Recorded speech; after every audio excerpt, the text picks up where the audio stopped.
I love the background you've got there, like the You know, different my pictures. wall of icons, Yes. icons only. Shakespeare's sister, amazing. Yeah. Danny Minogue, Bananarama, Janet, got Mariah up there, all of them. There's always room to add, though. I always feel conflicted when I come on and people go, "Oh, are they all your favorite people?" And I'm like, "No, nobody be offended. There's more." That's just the tip of the iceberg. Literally, there's so much more. Well, thank you. I want to tell you about this podcast. It's called Dope Nostalgia, based out of Canada. So Yeah. I'm over in the West Coast, basically. And I talk with people who were big in the 90s as well as about them. So on this particular episode, I wanted to make it all about your magazine Okay. because I Amazing.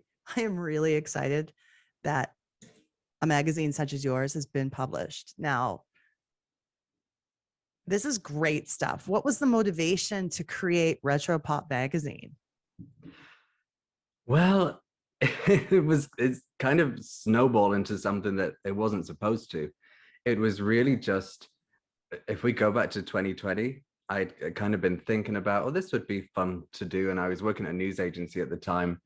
And I thought, well, this could, just make a little website and I can have something to kind of write about what I like and might be good for my career to do something like that.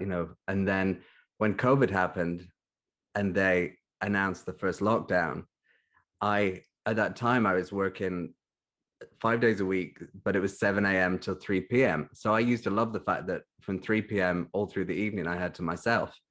But then when we're locked down, I thought, shit, I'm going to turn off the computer and I've got nothing to do. So this is the ideal time to do that. So I did it and it just kind of, people took to it. It was really weird.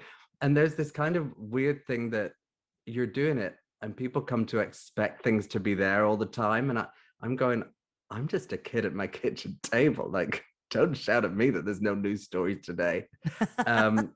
So it kind of carried on. I got into the habit of doing it. And then I started doing interviews after a while. And I mean, literally starting with kind of more niche acts. And then it kind of grew within a couple of months. And there were people like Bonnie Tyler and Gary Newman and Steps and Gabrielle and Saint Etienne and all these people that I really loved. And I think kind of when you're doing it, you don't step out of it and go, oh, that's kind of weird that I'm just sat here, doing it myself and all these people actually want to be on it. So it was somebody in the industry, in the radio industry, actually kind of reached out to me and was talking about it because he does some radio shows, totally 80s and totally 90s. And he was like, oh, there's a bit of a crossover here, quite similar, let's chat. And he said, well, you should make this into a proper magazine. And I just kind of went, oh yeah, that would be nice. And so I came home and thought, oh, well, I'll put some feelers out and see, whether people would be interested in being in it. And of course, once you send out all these emails going, I'm going to make this magazine, and I just wondered whether you want to be in it. And then they all say yes, you go, damn, now I've got to make a magazine. Because all these people want to be in it. And that is literally how it happened.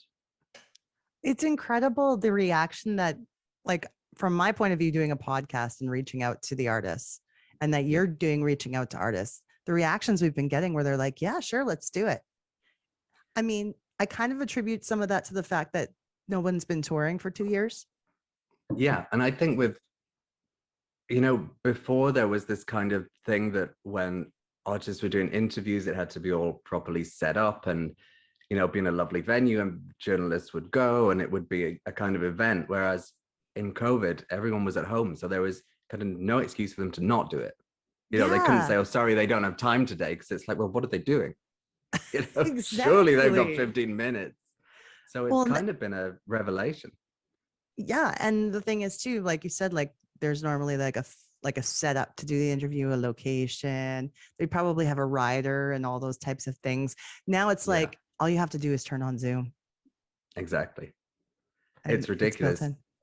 And you kind of forget about how it was before, the kind of protocol for things. I mean, I did my first in-person interview in ages, like a couple of months ago now.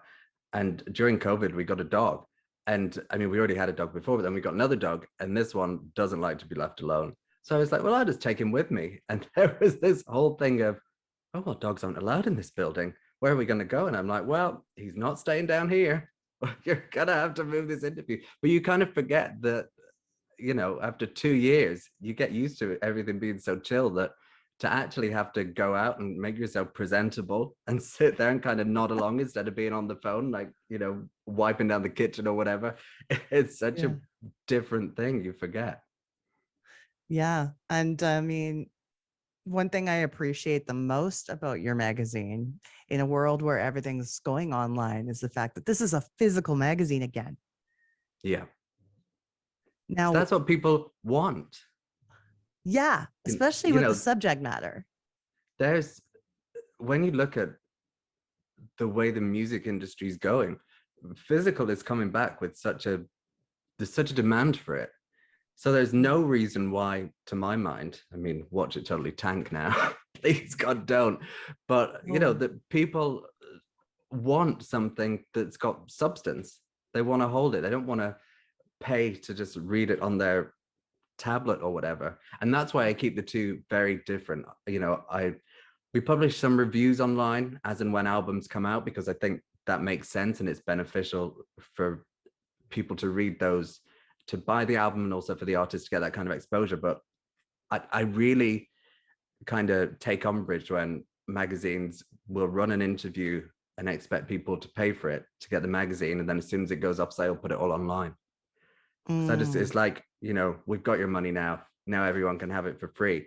And then they go, oh, well, people aren't buying print. Well, no shit, because they know that 4 weeks later they can get it for free online. So I just think mhm. it's kind of, you know, it would be offensive for me to say to people, here, buy this, support a small business. You know, we're independent, buy this magazine. And then 4 weeks later go, now everyone can have it since since you've paid for it, everyone can read it. Yeah, it's kind of treating your readership like they're idiots, like Yeah. I don't like that at all. I think it's disrespectful. It just doesn't really, it's just counterintuitive on Mhm. on, you know, on that a moral level. But maybe Yeah, moral is a strong word, you know, it's only a little interview. But also that's on a, okay. you know, business wise, it's like it just doesn't make sense to me. You know, you Mhm. kind of want people to be invested and feel like they're getting their money's worth. I was avidly into magazines as a teenager. I had certain ones that I loved and bought Mm, religiously every month. Anything from like, well, you're in the UK, so they're probably a bit different. We had like Teen Beats, YM, 17 mm. magazine, and then there would be like the musical publications too, like the Rolling Stone. Um, I like some of the hard rock ones we had too. What were your magazines that you loved growing up? But you know, because I mean, I'm only 25, so I Yeah. was kind of in the noughties and they were kind of fading out even at that time. I remember we had Top of the Pops magazine, which I used to get, which I loved, which was kind of, Mm. I'd say that was the main one at that time. I mean, I guess Smash Hits was around as well, but I mean, you got to remember that I was, by the time I was a teenager, that was almost 2010. So They were that was really gone. when They were they on the were way out. fading out. Yeah. So in a weird way, they'd always been a nostalgic kind of thing that, Mm. and I kind of loved it because I'd look at them and go, you know, like my mum would get the smash hits, you know, when they'd kind of do the 80s special or whatever. And she'd get Mm. those and I'd look at it and go, oh, this is so cool. I wish they had that now. And that's a really nice thing for me to be able to 10 years on to do that and to kind of put something out that's quite similar and It's, does the same thing and, you know, has the same kind of ethos and celebrates the music. it must be very fulfilling to kind of have that come back around that way and create what you always wanted to have for yourself already, It's really fun. And this is not to say that I don't take it seriously, because obviously I do. And, you know, Mm. I really try to make every issue great, but sometimes I just sit there feeling like I'm playing shop and I'm, you know, getting all these people in it and putting it all together and going, oh, it's so cool. Doesn't it look great? And it's only really because we get all the online copies, you know, for subscriptions, online orders delivered here. And it's only that's a week after it goes to press. And when they come and I see it, I go, oh God, yeah, I remember that's what we made last week. That's quite cool. But you kind of don't really, it's weird. You don't make the connection. It's almost like a school project. You know, you're putting it together and going, oh, this is nice. And we'll do that. And yeah, that looks good there. But And then when it all it's comes together and physically you in go, your wow, hands, the that's finished when it's copy. like, you go, oh, this is quite good actually. And I do sometimes, not to sound full of myself or like an egomaniac, but I do sometimes go, oh God, I wish someone else made this so I could read it.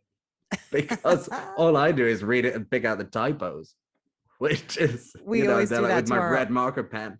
we always do that to our own art, whatever it is. Yeah, We yeah. can't just sit and enjoy it. We have to, Honestly, over examine it. and that's the most annoying thing when, there's sometimes, I mean, people don't do it too often, but there's one time a PR came back to me and said, oh, do you know, you've spelt someone's name wrong at one point in this interview. Could you change it? And it's like, do you think I'm going to go and gather all these thousands of copies of magazines and like cross it out and amend it? Like, what are No. you asking me to do? Like, Don't they sometimes just in the next episode or the next issue just say, "Hey, we had a typo and we apologize from the last issue," kind of thing? Where it's I mean, like, or is it was that's more like if literally you get a like, fact wrong or something? yeah, exactly. I was like, I think they can see it's a typo. Like, we've done it once. We can chill out here. Yeah, no, True. it's like the world's going to shit. This is the least of my worries. Like, honestly, You're just trying to provide a little joy in a shit world. honestly. And they're like, oh, well, it's his name. And I'm like, yeah, I know it's his name. No shit, but who cares? Like, get over it. Yeah, exactly. And you're right. It only happened one time.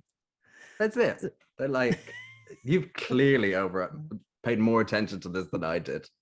Because Well, we want our listeners to know that you can subscribe just like you used to be able to back in the day. You can get it delivered to your door. Now, I know you're a UK publication, but are you international?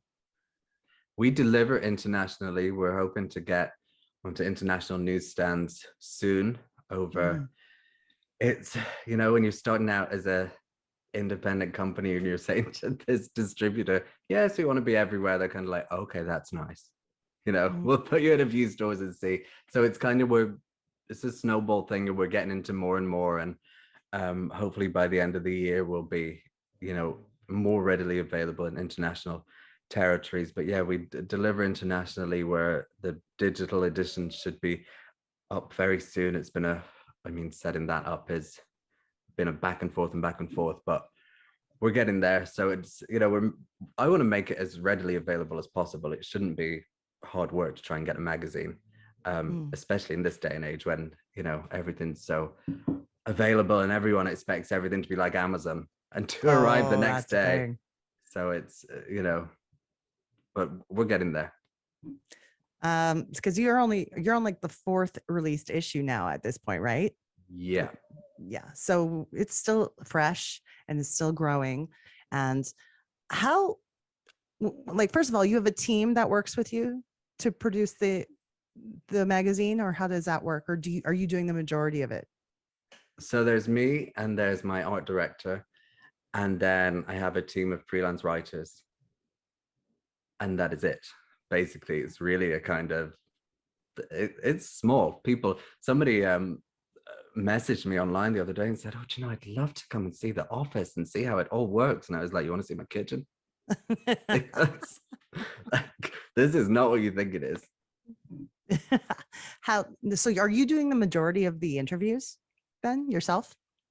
A portion of them, I'd say. It kind of just depends on what's happening and what kind of thing it is. I mean, in the next one, I've not done all that many. It just kind of depends what it is. If it's something that I always like to do, I mean, obviously you can't always do people that, you can't be a super fan of everyone, but if there's someone better suited to it and who would get more out of interviewing that person and would kind of, throw themselves into writing it, then I'd rather they do it and have a good time than me sit there and slog away, and try and make it sound like I'm really into something. And that's, obviously sometimes it's not about being massive fan of their music. I love talking to people and getting their stories. Yeah. That's what I enjoy about it, and kind of really talking about what it's been like for them to get from that point to now. Mm-hmm. And I don't think you have to, it's like, I like the music, but sometimes I don't, I wouldn't necessarily listen to it on repeat, but I can appreciate it and go, this is an amazing song in pop history. How did it come about? And tell me the circumstances surrounded it. And, there's times I've gone into interviews thinking, oh God, I really, I could do without having to do this today. And they've turned out to be some of my favorites that I've done, which is Yeah. really, it's strange. Can And I just think be that also how comes from, no, I was going to say it also comes from that when you're a fan of someone, you've probably read most of their interviews anyway. And there's nothing more frustrating than when you're talking to them and they're giving you all those same lines they've already given. And you just want to go, tell me something new. Like, I know this. one thing that I've found that was important to me in doing this show and in doing interviews was I'm trying to avoid asking questions where you could Google the answer to it. You know what Yeah. I mean? I want to hear what the artist has to say about the things they've experienced, just like you said. And I don't want to ask them the same questions they've heard a million times. If I can at all avoid that, I will. I want them to enjoy the experience of the conversation and not be like, oh, I'm so tired of this, you know? That is it. And I think it's interesting though that, I mean, I guess it's because there's not all that many music magazines around now that I find people are really happy to open up when you're actually talking about the music, because they don't get to do that often. They're so used to talking to tabloids or talking to weekly mags or ones that kind of want a news line. Yeah. Whereas, But they want to know too much personal stuff about you that's none of their yeah. business. Whereas, sometimes, and it's funny because, there's times that I'm talking to people and I think they're so used to having to give those lines to get the exposure that I'm like, no, I actually just want to talk about your single. Like, tell me about it. And they're like, oh, okay. It's, and so I think it's kind of refreshing for them as well to be able to kind of indulge themselves and to say, yeah, no, this is really good and it was really fun and I'm having a great time. And very important too to talk about not only what they did in the past and reflect on that, but also to really focus on what they're doing now. Because it was told to me by somebody who's very important in the music business here in Canada that basically when you approach somebody for an interview, you want them to know that you want to focus on their career now. Nobody wants to feel like they're washed up or all they want you want to do is talk about their one hit from like 1993. Everybody wants to talk about what they're doing now, and that's really important. Well, that's it. And I think it's really, if you look at everything that we do in each issue, it's based on something that's happening now. That's kind of how we go in and say, whether it's, even if it's an anniversary reissue or something, obviously that's rooted in the past, but it's very much looking at it from today's point of view and, to promote something that's current. And I think, people forget when, especially when it's artists that do the nostalgia tours and that kind of retro circuit, they forget there's, the career is still very much going. So, that's, I think if you can give people that exposure, that's, it's a kind of reciprocity thing. We talk about their stuff, their current stuff, and then kind of go back and see how they got to that point. And that's kind of interesting, Yeah. I always think it's interesting talking to people who've, had these amazing careers and been signed to massive labels and toured the world and done all that kind of thing. And then now they're kind of living a bit of a suburban life on a farm and they still do things and, they dip in and out of their career, but now they're very much independent and doing it a different way. And it's just that kind of the journey that's important and getting to the person behind the pop star. Yeah. Because, obviously they're still going out and kind of putting on this front, but behind it, things are very different to how they were 30 years ago within the industry in general. So and I think, people are interested in that. And I think it's good because providing an avenue for artists to express with their fans what they're doing again is something that's beautiful. And it's nice to be a part of doing that and providing that for them. There's so many pop stars now that are like majorly famous and you hear about them on blogs and on on like the Snapchat little links, and Yeah, it kind of buries other stuff going on, you know, like yeah. Kardashian news and things like that. It just kind of buries some of the great new music that's coming out, and people aren't hearing about it because they're just seeing that headline all the time. But I think in so much of it as well comes from, I mean, it's crazy now when you look at things like, um, I mean, take like Lizzo's new single, for Mm-hmm. example, that, kind of debuted. I mean, it's a great song, but it didn't debut amazingly in the charts, but then it went viral on TikTok, Mm. and then it gets added to playlists, and then it gets high up in the charts. So you kind of go, well, are people really paying attention to it?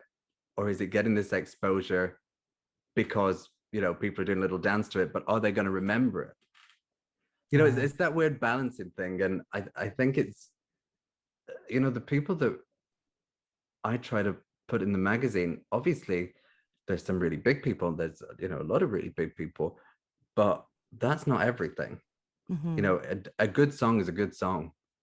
Yeah. If I listen to something and think, oh, that's a really great pop song, then I'm going to get that person in it, Mm. because, you know, more than anything, they probably don't have that backing to kind of get in the big publications, if you will, or to do all that kind of promo and get that exposure. So I kind of want to, while I've got a platform where you can do that, then why would I not support it?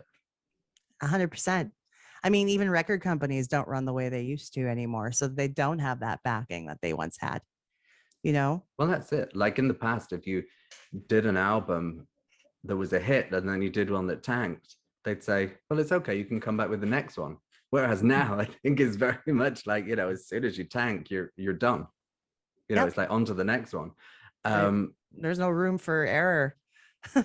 it's it's kind of, I really do applaud the artists that, keep on going and keep on releasing music and just push forward and do it their own way and find a way through to keep doing what they love, because it's, I talk to so many people and you kind of get the same journey every time.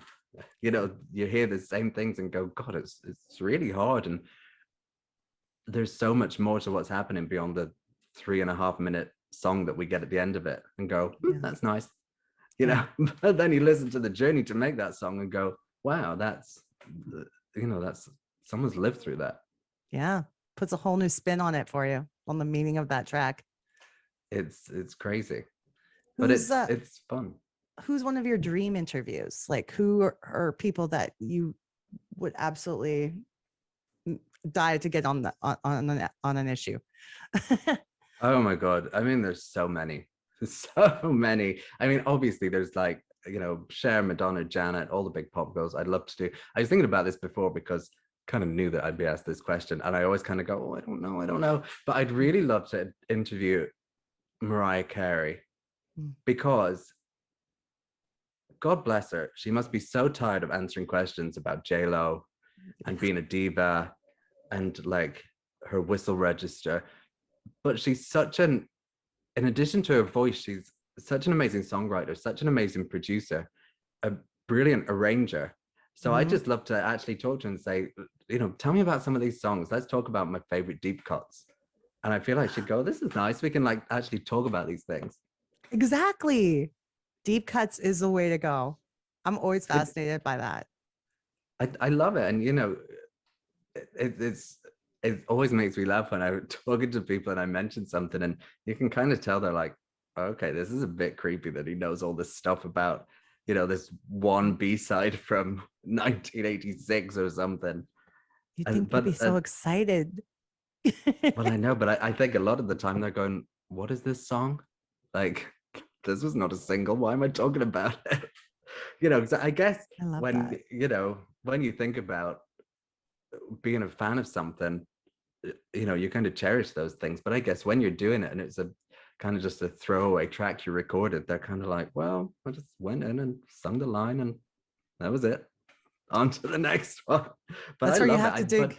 You can dig a little deeper and ask them like about what tracks meant something to them that never got to see But the light of yeah, day. that is why someone like Mariah is so involved. I'd love to talk about those things because, well, she's got no way out, basically. You know, she does everything on it. So She would probably be she's, so happy to have that conversation. I mean, that would just be amazing. I think so. But yeah, Mariah, that would be a dream guest for sure.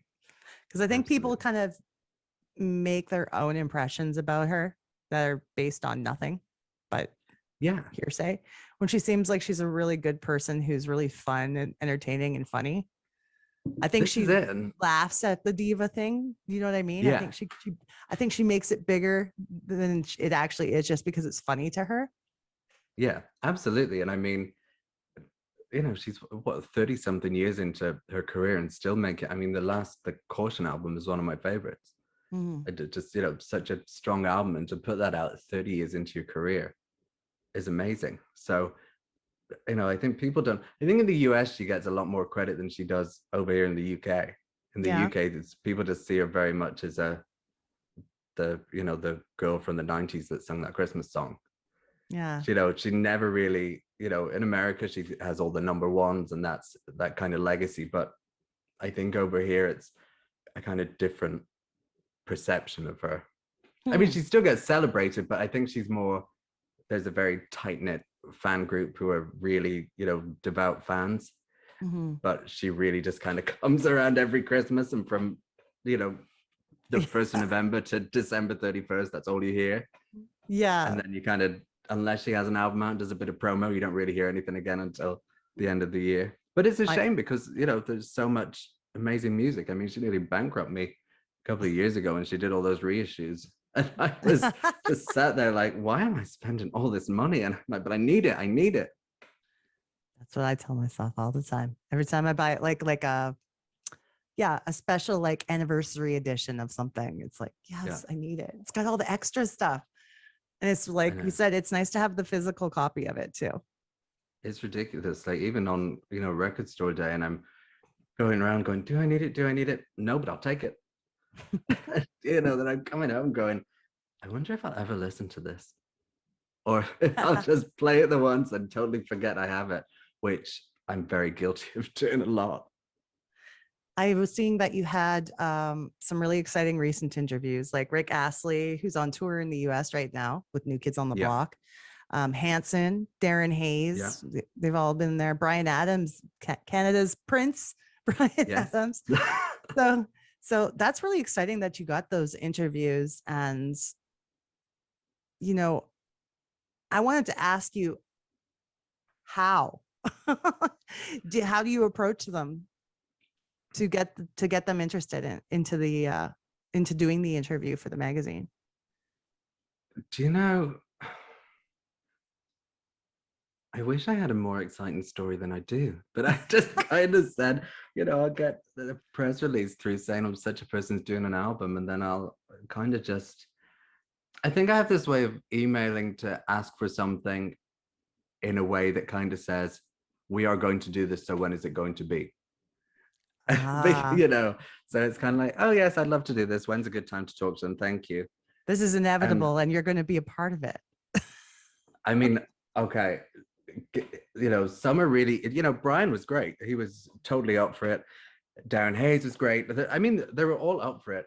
Rick Mhm, Astley was kind of hard to track down because he was in mhm. America doing his thing and Yeah. obviously going through the UK PR. And that I was determined to get him for that reissue because I thought it was worth celebrating. Mm. And I did. I totally left it till, didn't leave it till the last minute, as in to reach out. I'd been trying for a month and they'd been trying to get him. And it was on press day. And I did the interview at 6 p.m. and I filed 2,500 words at 8 p.m. Wow. because I was like, there needs to be done. I Mhm. got to do it. So I, you know, and it turned out great. And it's every, you know, my designer's like, what's happening with this? And I'm like, just chill out. Just take a few hours off. We're gonna be fine. And you know, my partner's like, why have you left it till this point? And I'm going, Darren, it's fine. It's all gonna work out. And then it did, and it was great. Yeah. Um, but you know, it's exciting to talk to them, and I really appreciate it. But what it always boils down to me is I just say to them, all I need is a 15-minute phone call. I Hmm. just get them on the phone. They can be wherever, in the car. I don't care. Yeah. Just, you know, there's nothing that's going to need to be redacted. I'm not going to ask anything that they don't want to talk about. Just get them on the Hmm. phone. Let me talk to them, and everybody's happy. Yeah. And it kind of, you know, it works. And I mean, I get that, you know, sometimes people are hesitant, especially with a new title when they've not necessarily seen it before and don't know what kind of thing it is. But what's been really great is that once you know, the day before it all comes out, I send them all the PDF of the interview and make sure everyone's got it, everyone's seen it, everyone's happy. I mean, it's kind of too late then because it's already gone to press, but it's, you know, I know it's all going to be fine, but it's just so they can look at it and go, yeah, this is nice. And, you know, if you'd Yeah. like to share it, please do. Mm. Um, and every time without fail so far, fingers crossed, they've come back and said, oh, well, this is so great. Like, thank you so much for doing it. And I think they're starting to see, oh, actually, yeah, this is just a kind of feel good celebration. It's not about, you know, it's not a snobby music magazine that's trying to put people down for doing one thing and, you know, trying to push an Yeah. agenda. It's really, it's just fun. It's positive, and we need that right Yeah. now. And it's just nice to see that kind of format again in a positive light. I mean, you take in a magazine like Rolling Stone, or, you know, musical reviewers can be so harsh. Critics are terrible to artists. And in this situation, they don't have to go through that. Well, it's, you know, I'm not a fan of reviews, but um, we have them because people want them. You know, Mm. people like to read them, and also the artists want them. You know, I've always been sent things that, oh, we review this, and oh, God, another one. But what I try and do with reviews is, and this is going to sound kind of counterintuitive, but I think it works, is to kind of frame it from the point of view of what they're trying to achieve with it and what they're trying to do. Because I can listen to something and go, yeah, it's not my thing, 1 star, but that's not helpful to anyone. No. You know, I'd rather listen to it and go, you know, quite often I've either spoken to the person or, you know, I've been writing about it. So I kind of know what they're trying to get at. And then I'll go, okay, you know, they've done this and this works and this, you know, it sounds good. It matches the brief. So this is, you know, if this is what you're into, then this is really good. There's, you know, there's no point in me listening to something and go, well, I don't like it, so nobody should buy it. Your Because one why? star could be my 5 star. And all you're Exactly. accomplishing, all that person, that reviewer is accomplishing, is making people feel like shit about the things they like, Yeah. you know? And It's that doesn't help anybody. You like what you it's like. yeah. And it's like now when you know, you see kind of old reviews of things come up on social media, and they, you know, especially this, and you see the reviews of like Stockake and Waterman singles and things like that, and they're usually like 1 or 2 star, and it's like, oh, another, you know, rehashing this, blah blah blah. Now when you look back on that time, everyone goes, do you know, it's actually really good pop music. But Mm-hmm. at the time, because people wanted to kind of push what was more worthy, it's kind of like, oh, well, we'll put those down because they, you know, can't seem to do wrong in terms of the charts. And but, you know, Yeah. here's this new person that's really great, that, you know, more often than not, I mean, they can be very good, but they weren't the ones making the waves. So it's, True. you know, people like what people like. And I don't think, I think a review can, if it's done right, can help sell an album and support that kind of music and, you know, give the artist a boost, then I'm happy to do it. Yeah. And a review in a positive light. Don't, no trash. You know, no Well, it's trashing, no trashing people, right? you know, it's like, I think you can be critical of something if there's like a basis for it or a reason. You know, like if someone, for example, I've reviewed albums before where they've kind of said, oh yeah, we got this all new sound and it's all new and it's really different and blah blah blah, and then you listen to it and there's like the single that's different, and then the rest of it sounds like everything they've ever made before. Then I Uh, will kind of say, you know, just a warning, if you're expecting it to all be like the single, then, you know, maybe stream it first and check, because then I think that's kind of like, you know, it's like false advertisement. So I kind of think that's fine if there's a basis to mhm. say just a point. But if you're just going to say, well, no, it's it's all like their old stuff. They've said it's this. They lied. 0 stars. Like, who cares? Who cares what I think? Oh. Make your own mind up. Do you have any sneak peeks as to who's coming up in future issues? I keep saying episodes because You're in the podcasting podcast zone. issues. Anybody you'd like to share yet, or is it all top secret? No, the next one goes to press next week, a week today, and it's a really great issue. It's actually, so obviously it comes out during Pride Month, and I've kind of inadvertently, all the big features in it are LGBTQIA plus artists, which Oh, is, wow. and I didn't, honest to God, I did not mean to do it. It just, which is how I think it should be. I hate the token pride issue when they kind of squeeze everyone into one so they can say they've done it and then move on to the next thing. It was just Say they totally checked a box or something kind of thing. Yeah. It's like, all the brands that release the pride sandwich ranges and during June, and then afterwards it's like, right, now you're done. Back to the dull packaging. But I literally realized, because I moved the cover around last minute. So I had a free feature, and I was looking through the archive of things that I had to see if there's something unpublished that I could add in. And I saw this one interview, and I was like, oh, that's good. It'd be good to have this during Pride Month. And then I looked at the list and went, oh yeah, and that's, oh yeah, and that, and that, and that, and that. And it's like, this is great. I mean, there's other stuff in there as well, smaller, quick read things, but it's really great. It's the cover for the next one is not an artist you'd maybe expect, but it's very, I think it's a really interesting story. As I say, we were going to do something else, and I couldn't get the kind of access that I needed due to timings and things. So I was like, okay, well, we can do something smaller on that. It wouldn't have worked for a cover feature. And then I kind of thought about doing this as a cover and went, oh no, it's kind of a bit, it's not what people would expect. And then I did the interview, and I was like, wow, that was a really great chat. Like, there's so much good stuff in there. And then I just thought, this just makes sense as a cover. So I think people will be surprised by it, but it's a really interesting, it's a good one. I can't I think wait. people will like it. That's amazing. And then going into the rest of the year, we kind of got a good run of things coming up, actually. Some big things, some kind of nichey things that people, the fans will really like. It's just about, I kind of like to put something in there for everyone. It's very, you kind of sit there and put it together, and on the one hand you want to go, oh well, I love this and this and this and this, and I could put it all in, and then I go, well, I might as well just call it Connor's magazine. It's all just things that I like. Yeah.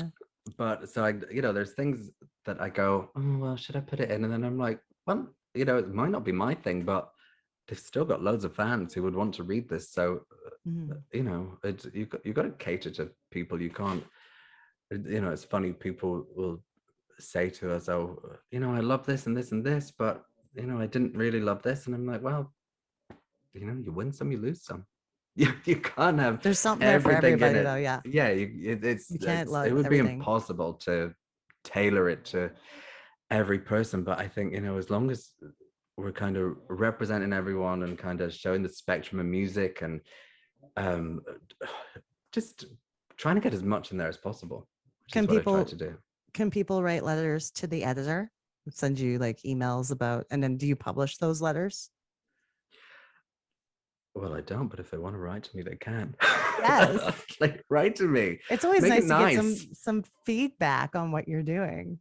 Yeah. Just remember what we said about reviews, okay? That applies to the letters to the editor. Constructive and friendly. 4 stars and above only, or don't bother. I gotta regret that. Is there anybody like music wise, artist wise, that you want to see make a big comeback who hasn't yet? Oh my god. You can take your time to think about it, because I can edit this. I'm just trying to think. I would love a new Danny Minogue album. Ooh, Danny, yes. You don't hear much about what she's doing over here. She's what, sorry? You never hear much about Danny Minogue over here in Canada. It's always Kylie. Well, she's not really done all that much lately. I mean, she does the TV stuff Hmm. in Australia, but I mean, music wise, there's been the occasional single. But so, I mean, she's been talking about making an album for, I mean, I'm not exaggerating by saying decades. Yeah. So that would be amazing. I was really excited by the new Betty Boo music, which is just great to see her back after 30 years. Yes. Um, who else do I'm trying to think. Do you know, I always do this when I'm asked, and then I'll come off and go, they just come to me straight away. As soon as we Well, end this call, I'll go, oh, I love all exactly. these people. But you being so young too, what was your exposure to this music from the 80s and 90s primarily? How did you get into it? I think we always had the kind of music TV channels on Hmm. when I was a kid. So it was kind of like visually, I'd be drawn to things, which is probably why, you know, it's a lot of the female artists that I'm really drawn to, because Hmm. they'd be the ones doing the kind of the exciting visuals. So I remember it's kind Yeah. of weird because, um, you know, you talk about being exposed to certain people and during certain eras. So for me, I discovered Madonna during Ray of Light, and for Cher it was Believe, and Shania Twain it was the Up album, and Yeah. then so I kind of got to experience it all in reverse, and then go. It was, I mean, it was mainly my grandmother really who would then say, "Oh well, if you like this album, listen to this album," and I'd Yeah. kind of go backwards, and there was already this archive of stuff there. But I always say I think it's great to be in that position and to do what I do, because you know, when you've lived through something and you remember it the first time around, Hmm. your memories are kind of, they're affected by that experience and what was going on at the time, and you know, you've been through the whole thing, whereas I can look back at things and go, god, this is great music, and that's it. You know, Yeah. it's not like you know, you don't remember that you were going through a shitty breakup at the time so you really hate that album, or you know, somebody used to really annoy you at the time because they were everywhere so you can't stand their music. Hmm. You know, I can just listen to it and go, this is really great, I love this. Hmm. And I think it's a kind of, you know, we have quite a few, I have quite a few younger writers that work with me, and I think that works really well because now, you know, all this stuff is coming back around, those classic sounds are coming back around, and it's kind of refreshing to hear it from the point of view of people who, you know, weren't there the first time around but just love it for what it is. Yeah. I Oh, think that's, wow. That is cool. Like when I think about most of the artists that I've discovered, I always just seem to discover them after they had already had a few hit albums. So yeah, I've been through the same thing, and it's kind of nice to realize their whole back catalog is all brand new to you, and yeah. it's amazing. I love that. I was like that, especially about like a band like Bon Jovi, because I didn't get Yeah. into Bon Jovi until the '90s, Mm. and then it was like, well, they were the biggest thing in the '80s, so there it is, right? It's a Um, funny thing as well. You get you kind of forget, like when you're a fan in real time, if you will, like someone like Joni Mitchell, say how her voice has changed over the years. People who are a fan originally and love that range mhm. would then go, oh god, you know, her voice has got, you know, the range has come down and blah blah blah later on, and might not necessarily be a fan of that. Whereas my first experience of her was the 2000 version of Both Sides Now, which has the Mhm. deep voice. So that was my, it's weird, like that's the Joni kind of era that I gravitate to from kind of Turbulent Indigo onwards, Yeah. is was my first thing. And then I kind of go back in time and have all this stuff there. Whereas I think, so it's almost like you go back and it gets better and better and better and better. And, you know, it all opens up. Whereas when you're Yeah. living through it and you go, oh yeah, she was great up until that point, but then I didn't like the way her voice turned or whatever. It's, I mean, it's the, you know, same for loads of artists. You Bon know, Jovi. like, that's it, you know, Let's go obviously it, there. He's it's, been getting a I lot of flack lately because they just finished a tour of the US and his voice isn't what it used to be. Well, he's also 60 years old now. this is it, and it's, you know, it's not a bad thing. I think it's just amazing that they, I mean, I've got Dale Bozio back there from Missing Persons. I mean, she's not actually here. There's a book, but Yeah. if only that would be amazing. But you know, her voice is totally different now. But I love it how it is now, and I love it how it was back then. It's Mhm. you know, you kind of have to go. It comes back to that point of them. They're just people. You know, Yeah. they can look after their voice as much as they want, but it's you know, you feel like saying to people who are like, "Oh, it's not the same. It's not the same," and it's like, well, just don't Mhm. listen to it. It's like What do you want them you to do? try Just doing like it. shrivel up and just like cease to exist? Like just let them put out an album. Yeah. Like chill out. You can choose whether you want to listen to it or not. That's totally up to you, but don't tell them what they should be doing. Really.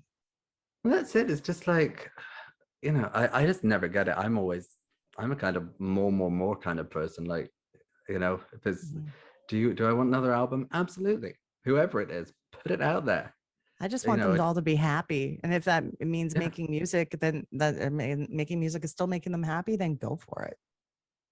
I know that's what it comes down to, isn't it? It's just like do what you want to do, you know, and don't bother what anyone else thinks.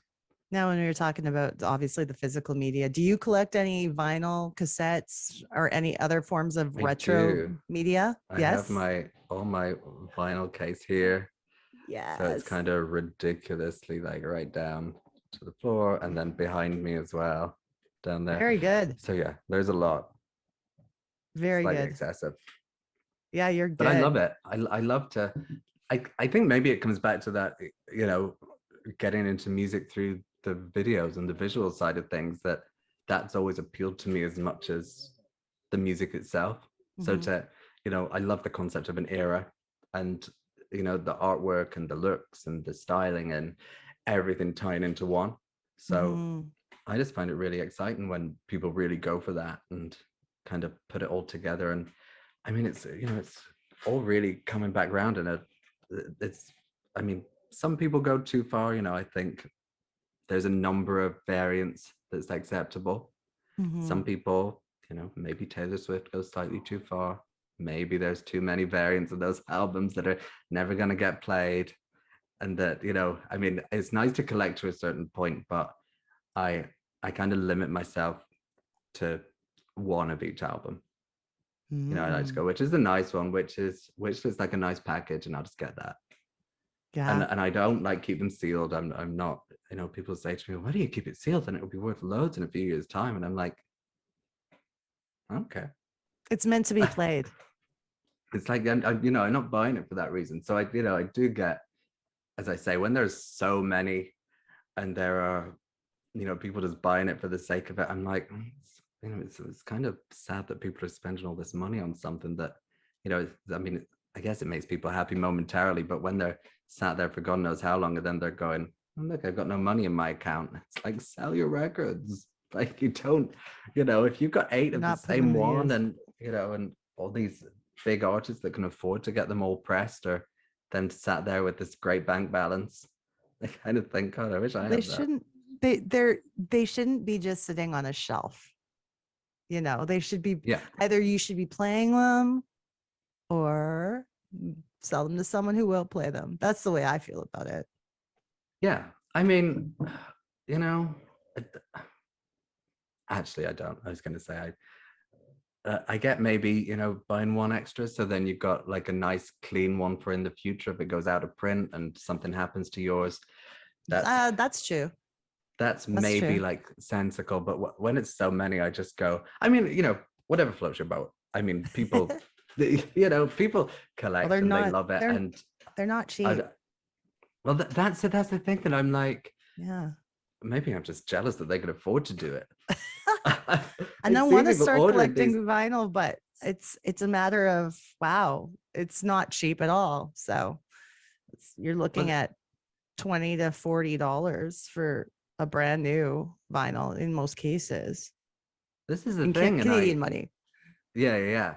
But you know, I kind of, I, as I say, limit it so that I have it, and I go, oh, this is like a special purchase, and then Mhm. I can, you know, enjoy it and look at it, and I take good care of it, and it's there, and I, you know, I see people buying so many, and I'm like, gosh, how do you do that? Even some Mhm. people, you know, people that I know, and I'm like, well, you never offered to split the bill when we go out.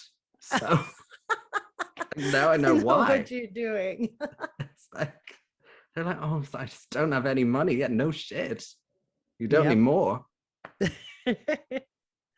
Well, I'm going to wrap things up right away here. And Connor, I just want to make sure that I'll let you know we're going to give all the links to our listeners on where they can get the magazine, Amazing.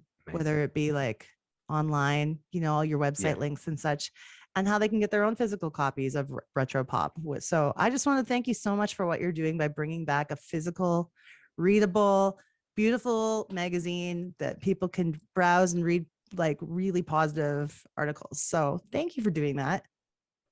No, thank you. And thank you to Yeah. everyone who's kind of bought it and given it a chance. It's, you know, it really amazes me when, you know, we're shipping them internationally and people, you know, it's obviously people who've never read it before because, you know, it's the first time they've ordered and it's not available in those countries. And it's kind of, I think it's the power of music. And, you Mhm. know, people love music, and that's what I'm hopefully trying to spread a bit of happiness and bring it back through 100 pages a month. Perfect.